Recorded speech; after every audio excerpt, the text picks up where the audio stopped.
അടിയന്തര വൈദ്യസഹായ പരിശീലനം. ആലുവയിൽ റേഞ്ച് തല പരിപാടി നടത്തി. അടിയന്തര സാഹചര്യങ്ങളിൽ വൈദ്യസഹായം നൽകുന്നതിന് പോലീസിനെ പ്രാപ്തരാക്കുന്ന റേഞ്ച് തല പരിശീലന പരിപാടി ആലുവ റൂറൽ ജില്ലാ പോലീസ് ആസ്ഥാനത്ത് Ernakulam range DAG S Satheesh Bino ഉദ്ഘാടനം ചെയ്തു. ജില്ലാ പോലീസ് മേധാവി M ഹേമലത അധ്യക്ഷത വഹിച്ചു.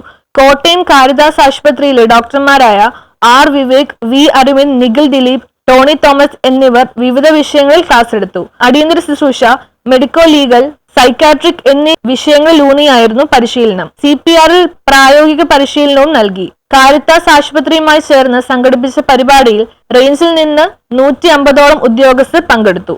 News bureau, Kalady.